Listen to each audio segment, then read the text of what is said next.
Hey, welcome back to the podcast. Today I am talking to Derek Weeks. Derek is a founder and chief marketing officer at Unfair Mindshare, and he's an award-winning B2B software marketer, a four-time CMO and VP marketing with over 30 years of experience in both Fortune 100 tech companies and VC-backed startups.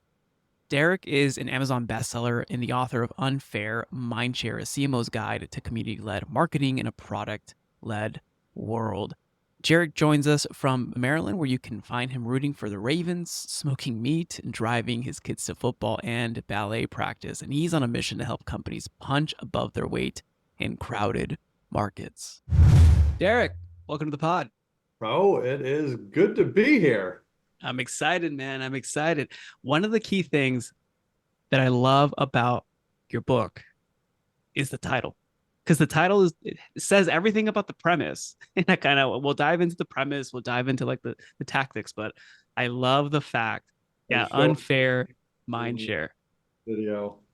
Like it's cleverly written. It is specific to like, wait, I want this, but I want an unfair advantage. Like it's all the like the greed and like the want and like there's something out there that I don't have and the FOMO. It's great. And I think it's relevant towards a lot of the shifts that I'm seeing and that you're obviously seeing at a higher level in the B2B space, how demand gen and paid ads and direct response and growth, like the heyday I think peaked. And then now we're like, oh, the real brands and the real strategies and the real go-to-market, like guys and gals have to come out fighting. And the ones who have been doing the good foundational work are going to be thriving. But let's talk about like the premise of the book and then how that relates to today's current situation in the marketplace. Yeah. So the full title of the book is Unfair Mindshare, a CMO's Guide to Community-Led Marketing in a Product-Led World. And if I look at the kind of core premise of the book, in one way I could simplify it and say, more marketing teams need to run community-led programs, and there are a lot that do, but they need to integrate those community-led programs with demand gen and brand programs, which is often the missing link for the CMO, whose job it is to really integrate those things, just as they integrate brand and demand and communications and product marketing today. Community is just another functional area that's not well understood that should be integrated. But I think at another angle of what you were just talking about, of those that survive or thrive or garner more attention in the markets, I think it's really at its core about bringing more human-centric marketing to marketing, more humans, more people, more interaction, fewer billboards and promotional fluff out there. And I think it's just not that we should do away with those things, because I think there is a time and place for them. But I think it's just the balance of, do people recognize your brand and the people with it and trust the brand as a company that they want to do business with? And I think it's important to look at the elements or I like to look at like the ingredients, right? You talked about brand, you talk about demand, but then you also have community as a part of the mix. And sometimes we can confuse that as community the product, is community a part of the product, is community, just something that's a paywall, or is it community something that we're just doing to do? Because there's some communities that are just run because we have to have a community. I kind of want to understand more community from 0 to 100,000 members, which just saying that it's insane. What were some of the peak lessons or learning lessons that you had in that experience, growing that kind of community that you're able to derive as a CMO to create real strategy? Yeah, it's a good question. And the funny thing was, even though that sounds like a big number, and it is, because I've met people that are running sizable communities of 10,000, 20,000. I'm like, oh my gosh, that's huge. And I don't really realize, oh, I actually did something that was maybe 5 or 10 times larger than that. It's just, you're kind of just going with the flow. And when it connects and you resonate and it builds, it's just, you're in it. You don't realize how, maybe easy it was to create all of that, or it seems easy looking back, but it was a lot of hustle I think that one of the key things, absolute core in community-led marketing and how to make it work is that you really have to be authentic and you have to create a forum for people that want to gather to be better, to become better at the thing that they're striving to do. Mm-hmm. And I think we should go back just a step. One is there are product specific communities. So I'm in a company, we have product XYZ, we have the XYZ product community. Mm-hmm. That's a community of people that know your company. They've already invested in your company. They bought your product. They're using your product. That is a very well known, established, well narrated community. The community that I built of 100,000 with a number of colleagues and friends of mine was a community of practice. This was a knowledge area or a space in the market that people wanted to get better at, and we were providing a forum for them to get better at doing that. And the forum that we built, this was called All Day DevOps, was the community. It still exists today. The community was simply built to help anyone in the world gather DevOps knowledge. Hmm. And we did this through a variety of channels and forums and a big annual conference that we put on online with 40,000 people. But the core of it was we said, come here to learn DevOps.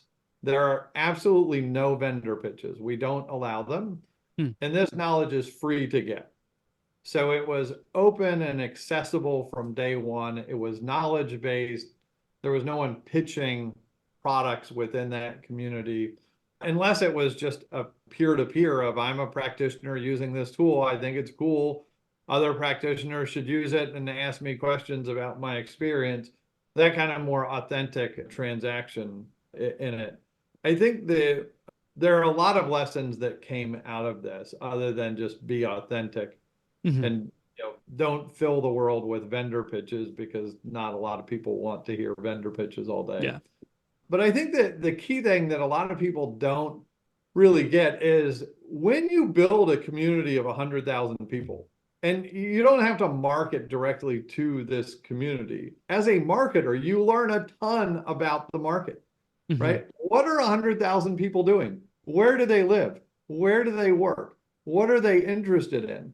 You can build surveys of these communities and build surveys, produce surveys for the market. But then when you look at how are we doing our marketing? How are we enabling our sales teams? What is the priority of the market out there? You have a huge population that can help inform your marketing to better target when you do go out to the market and talk about your products and companies. You are so much better informed as a result of having the data about the behaviors and the personas of who these 100,000 people are.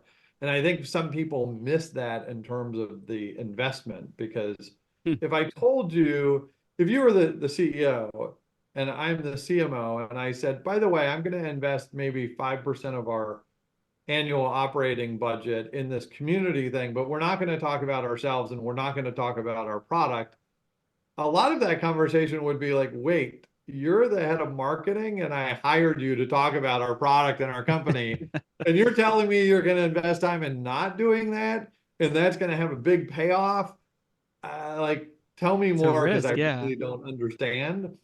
And it's, the book helps to shed light on what this actually looks like, because it is kind of antithetical to how marketers normally approach their markets.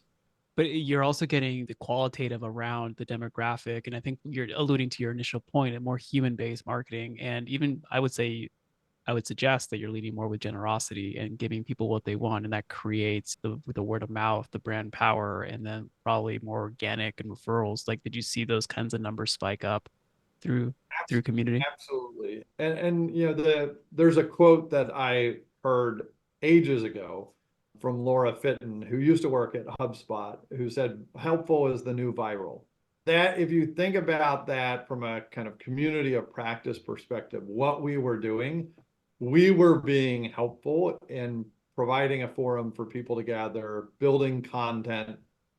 And really, it wasn't us building content, it was the community building content. We built 180 pieces of content a year, distributed those freely to people, and made that knowledge accessible, practitioner to practitioner level knowledge shared.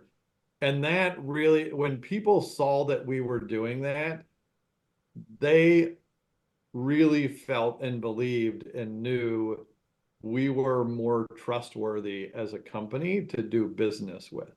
Hmm. And, just to say, like, I've been out of that business that built the community and that community for 3 years. But probably every week since, I've been contacted by someone in that community saying, "Hey, Derek, I need help. Like, can you, help me with this or connect me with this person," or some kind of exchange that I have tied to that community. So the Mhm. value is super long lasting in terms of the investments that are made. Yeah, and it's almost like this is a weird analogy, but like I've been just buying life insurance, and you look at the insurance accreditations like A plus plus, whatever like the numbers are.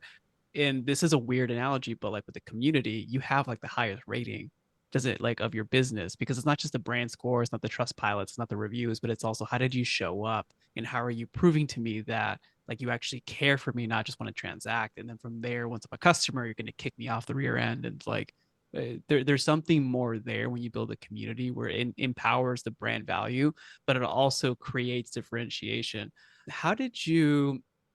I'll say there's so many bad players in sales and marketing Oh that yeah, kind of ruin it for the authentic ones. Like, and we all know, you get a LinkedIn connection request and you're afraid to hit accept because you're like, okay, there's a sales pitch that's coming like 2 seconds after this. yeah, When we built this community and we said, come here to learn, there's no vendor pitches, any of that, people are like, nah, I don't believe it. This is too good to be true. yeah. There's something underlying this that I'm gonna get spammed. And it probably took 2 or 3 years for the industry that we were going after to believe us.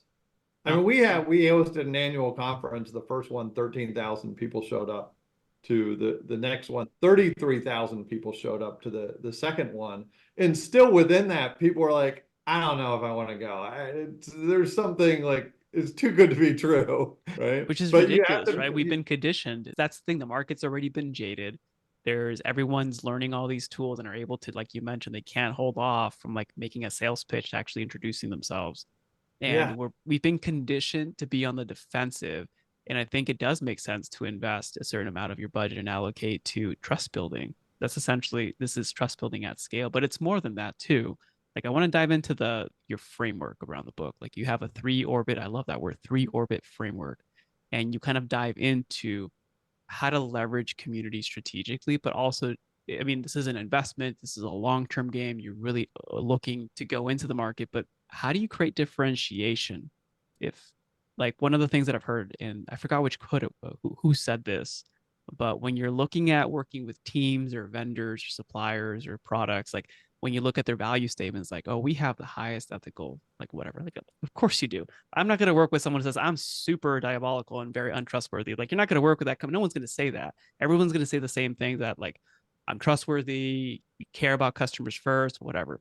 But how do you create differentiation if you did it through category plays or through like your positioning statements to make this community not just different, like no vendor pitches and trust, but how did you tie that back to the business strategy with your framework? yeah, it's a good question. So there is a three orbit model in the book. The first two orbits are orbits that your company controls and creates. If your company did not exist, the first two orbits would not exist.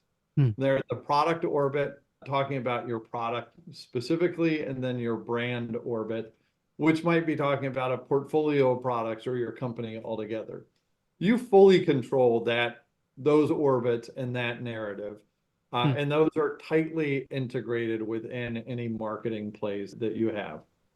So even in product specific communities, XYZ company with XYZ product community, those communities are people that they bought our product, we've invited them, or we want to do case studies on people in our product community, but you're inviting specific people that are participating under the guise of, we're going to help you tell other people about the product that we're using.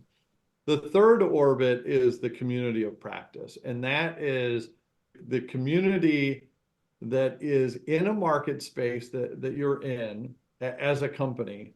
It is not specific to your product. It is helping people become better practitioners in their space. So in our particular world, All Day DevOps was helping anyone in the IT developer profession or IT ops profession become better at their craft.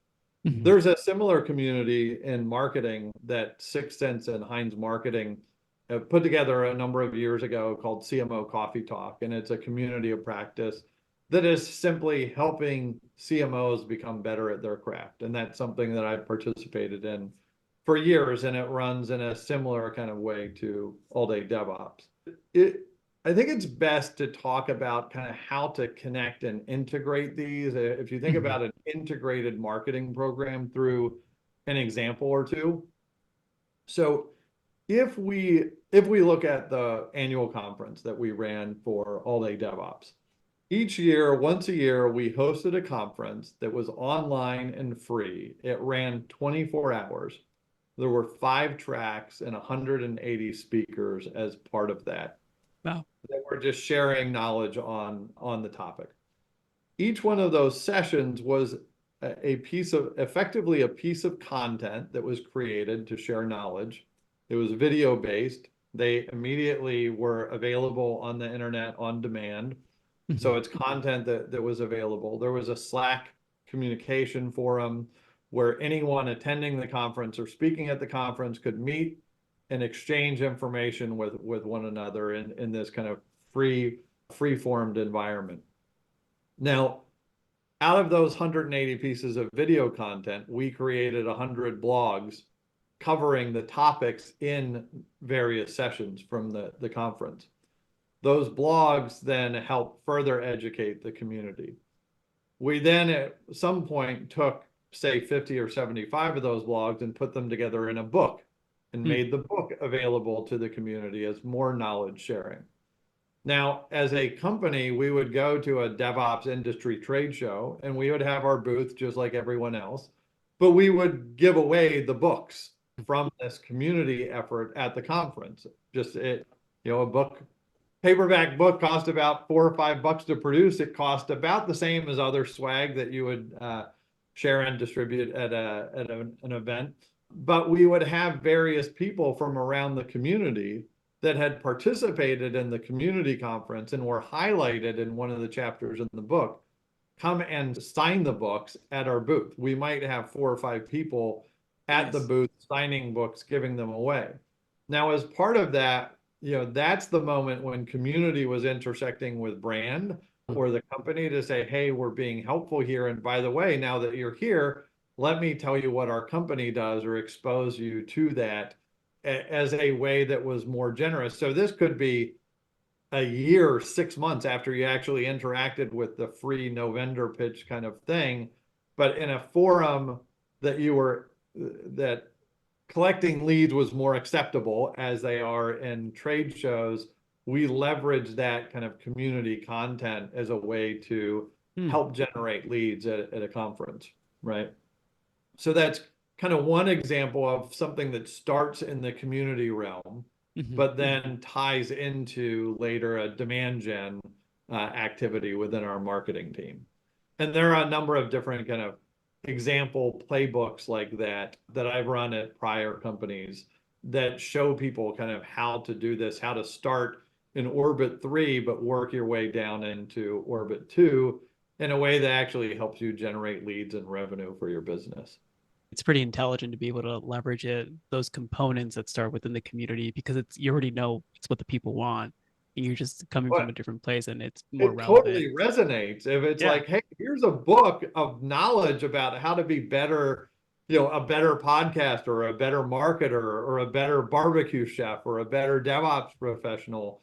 Like, I want to read that and have access to it. Now, who's providing me access to that, right? Who made the investment to get this knowledge to me? Like, I want to partner or spend more time with those people that are being helpful up front. The strategies and just like this conversation, the way that you're laying it out, it resonates a lot, not just to CEOs, but also like to founders or to startups as well. Like, why gear? Because I know this is specifically the CMO's guide. Why gear this towards the chief marketing person? Because these strategies are very well thought out that it can apply to a founder. Like, I would give this book to a founder personally, right? So like, what's the thinking between there and like what's the argument with the CMO to, not the argument but the persuasion that they need to do to say we need to start a community, or should you consider not starting a community? Yeah. Well, first of all, one, it's targeted to CMOs because I was a CMO and I was running community-led programs integrated with the rest of my marketing. So there's part of being a marketer that just says, who's your target audience for this particular thing? Yeah. Now, that said, there are a number of CEOs, chief revenue officers, and even people that own restaurants, cigar lounges, civil engineers that have contacted me and said, oh my gosh, this book totally resonates with me and we should be applying these practices at our business. But I think that one of my friends within the community, David Spinks, wrote a great book called The Business of Belonging. Mm-hmm. And I think it was in that book, he said, everyone has to recognize that businesses operate by a golden rule, and that is to make more money than you spend. And if you think about community-led efforts and the endeavors, if it's just community for community's sake, unless that's your business is actually building community. If it's community for community's sake, it's hard to garner year over year investment in Mm-hmm. that kind of practice when someone's like, hey, Raul, like Raul's out there talking to everyone. He's actually got a great personal brand. I know we employ him, but he never talks about our company or a product. And I'm kind of wondering, like, why are we paying that person to do that kind of thing? Is it really benefiting us? Mm-hmm. And when you run community effectively, and there are rules covered in the book for like things that you should do or consider as you're running the community, but then find really authentic ways to segment the audiences and nurture them in a way that is not offensive to normal human interactions and relationships in a demand gen structure. And you can say, look, in this community-led effort, we attracted 50,000 people to this thing. Of those people, we segmented 2,500 that were most connected to the thing that our business does and the products that we have. And Mm-hmm. we brought them knowledge about what we did, and we converted 150 of those into closed won sales opportunities. And that generated $4 million for our business last year. This is why I want to continue to invest maybe $10,000, 20,000, 100,000, whatever it might be, into that motion because I can prove it has a return on it. Mm-hmm. When Raul's just out there doing something, but everyone's kind of wondering what's the What's business. happening? When it comes to annual budgeting, it's like, what do we, business is tight, what do we cut? Or what is working so well that we should double down on it? If you don't have the metrics behind what it means to the business, it's very hard to find the investment for community or to continue the investment in community. Yeah, And the that's some of what I cover in the book. There are some metrics that I share on, like, here are the programs that I've run, here's how we measure them or how others measure their own programs, so that you can help as a CMO say, this is the value that we're getting from this investment. the age old attribution piece. But there was one thing that you mentioned there that I've heard recently as well with another CMO here in San Diego was you mentioned a demand gen effort that is not perversive to like human to human marketing. I think that's a big trend that's happening right now in marketing, that we want to be more human, more not just I think the word authentic is the surface level, but even just non-offensive is what I'm hearing a lot, which is an interesting. I mean, since like 2020, 21, this has not been a word that I've heard more recurrently in marketing. So, what do Yeah. you mean by that? Let's double click on that just for a bit. Well, there is a conversation going around on like so many CEOs. They're like, we need demand gen. We need demand Oh gen. yeah, And they kind of believe it's this holy market grail. engine, if you will, that's very transactional. How many people can we build and the top of funnel and work those down and nurture those down and amplify those out? And it's all these digital programs and digital ads and SEO and whatever to get like amplify our presence out in the market. But there's no people or humans behind that. And Yeah. the if you look at that, like, do we want marketing to be pure machinery and transactions? No, because it's not authentic enough. And the Mhm. thing that this really wasn't hard. If you have a deep empathy for your market, it wasn't hard for us to execute. And I definitely have deep empathy for the markets that where we participate. And that is what I want to be treated like what we're doing in marketing. Mhm. Like if I attend an event, do I want 6 emails following that event? They're like, Derek, you're great. Derek, thanks for attending. Derek, I have something to sell you. It's like, no, I'm just here trying to help do my job a little better. And you're like the annoying, pesky, like person. Autoresponder sequence. The beauty of marketing and the fall of marketing is all by It, marketers. it's the inauthenticity of those interactions. We talked about the LinkedIn invitations and the Oh yeah. immediate spam that you get after accepting a LinkedIn invitation. It's like, would I treat someone like that normally? Like, no. You have to kind of look at like, how can I be helpful to Mhm. this community or to this market in a way? Like, one of the things that I did when I was back at a company called Sonotype, and we were in the DevOps space, a lot of people wanted to learn about DevOps. So I collected a series of reference architectures on DevOps, like what people had built, what tools that they used, and just integrated pictures of all of these tools. And I put, here's the reference to who created this, where for more details.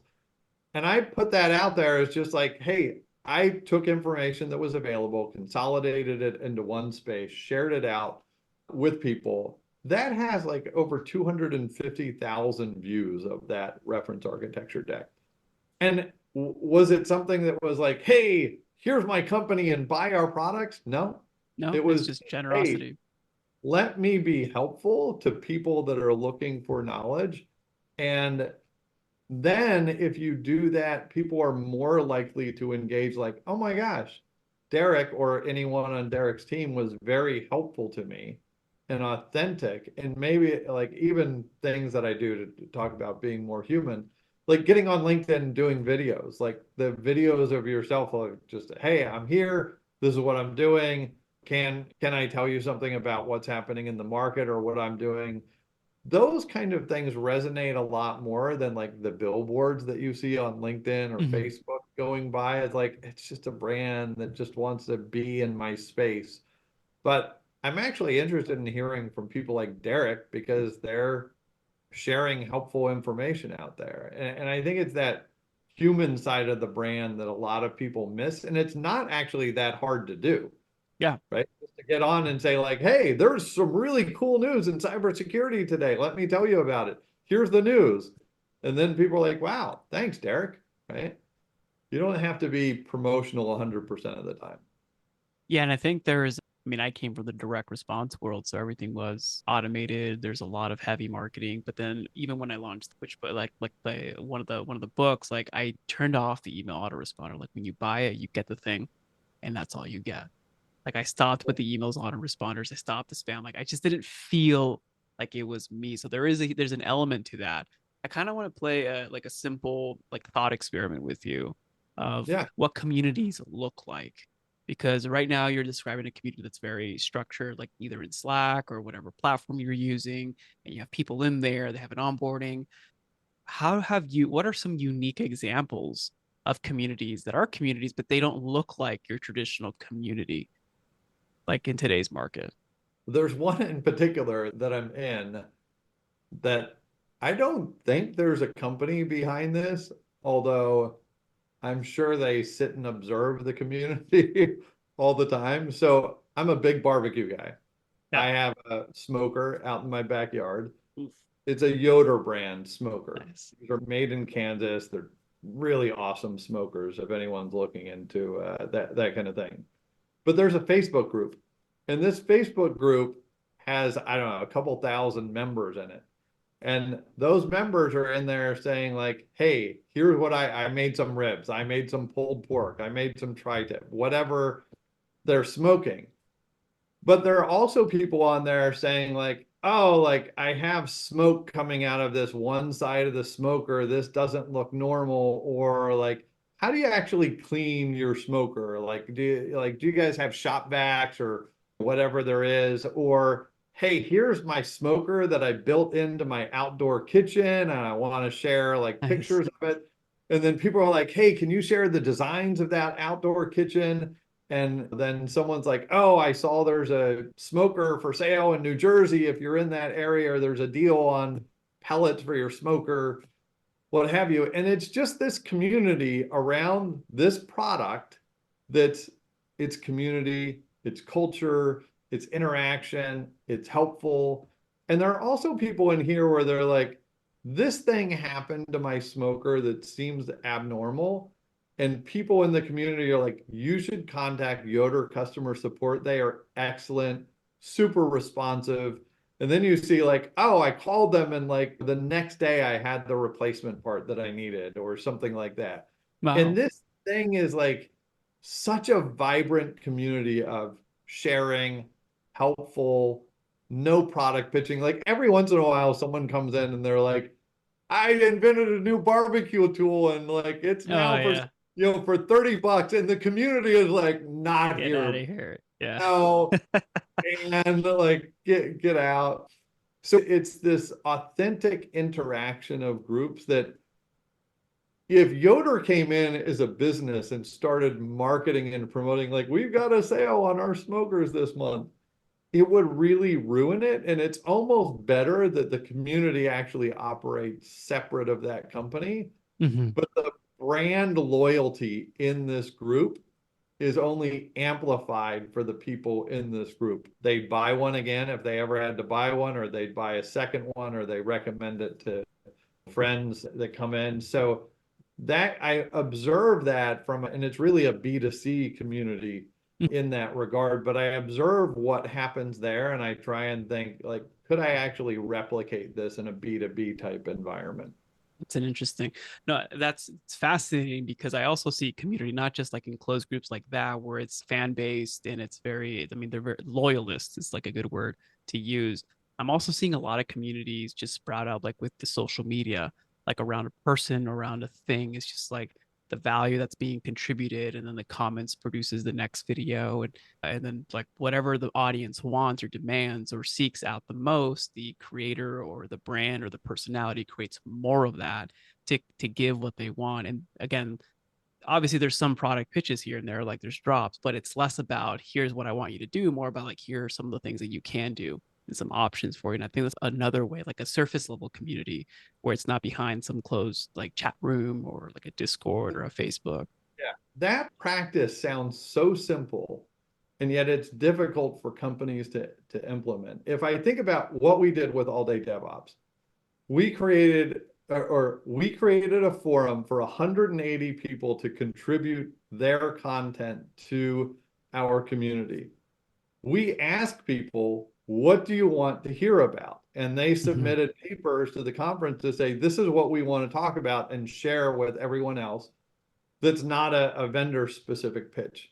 So then you got really authentic of here's exactly what people want to hear about or what people have developed as a practice that they knowledge that they want to share with other people. So we were the content that was developed resonated more with the broader audience, which is how we got to 100,000 people.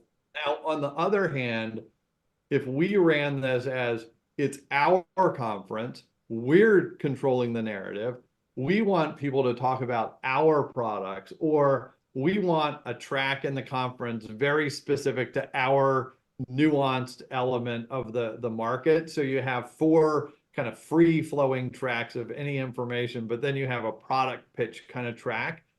No one would go to that. Or if the conference was only about us, then people are like, do I want to spend a couple hours at a vendor conference? Like, especially if you're a Yeah, what am I going smaller, to get out of it, right? like if you're HubSpot or Salesforce or Oracle, like, yes, you have people attending those kind of conferences all day to hear about your products. But when you're trying to resonate with a larger audience, you'd rather go to the thing that 180 people said, here's the knowledge that I have to share that's vendor pitch free, versus like 2 hours of vendor pitches from any kind of vendor that you might work with in the market. Because like the agenda is vendor CEO, vendor CMO, vendor CTO, vendor head of sales, vendor Yep.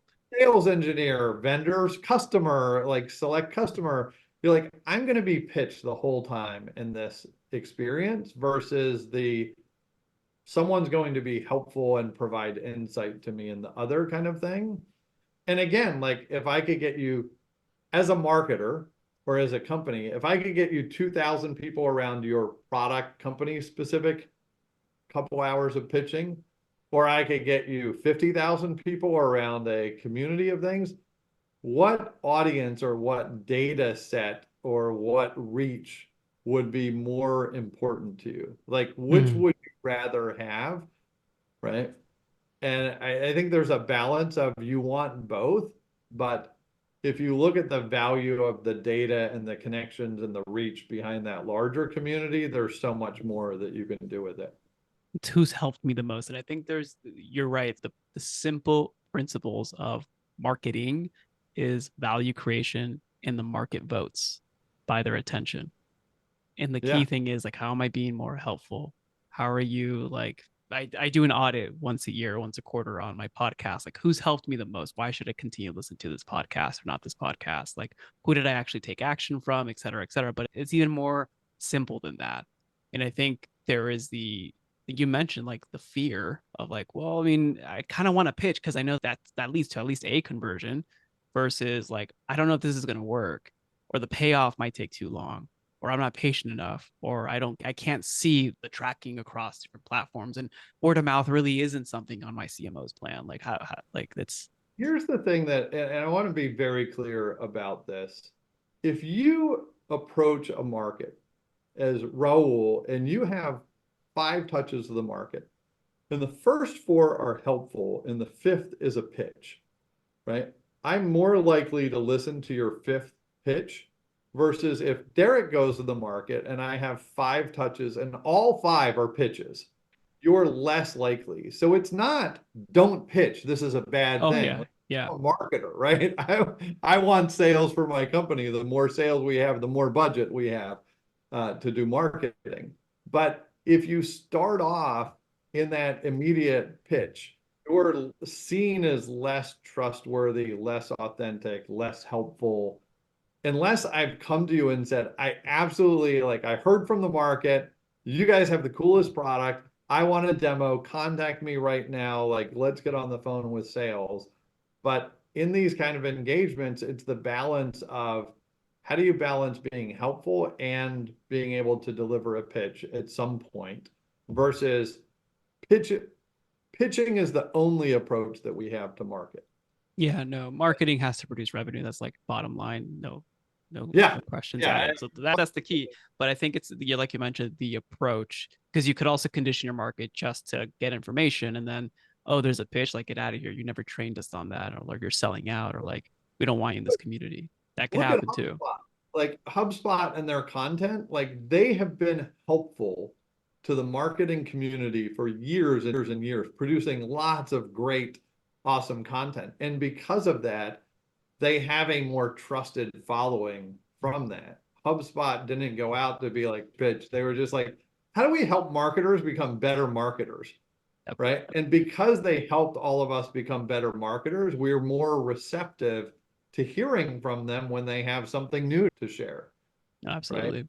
It's just the balance of how do you do that and approach the market in ways that like you and I want to be approached. We don't want the pitch. Human-based marketing. Well, Derek, for Yeah. our audience out there, where's the best place for people to, one, thank you for being on, and two, learn a little bit more about what you're up to? Yeah. So the easiest place to reach me is on LinkedIn. Just Derek E. Weeks. You can find me there. I also have a website at unfairmindshare.com. You can go there and learn more about the business, the book, and so forth. The book Unfair Mindshare is available on Amazon. It's on Kindle. It's on paperback. It's on hardback. So you can find it there and dive into it. Awesome. Well, Derek, thanks again for being on, man. Yeah, I appreciate it. Thanks, Raul. If you found value in today's podcast, please consider sharing this with someone that you believe could also benefit from this episode. You never know, you may be the catalyst that opens them up to a new way of operating their business and experiencing life. As always, it's an honor to be a small part of your journey. This is Raul Hernandez. Do good work.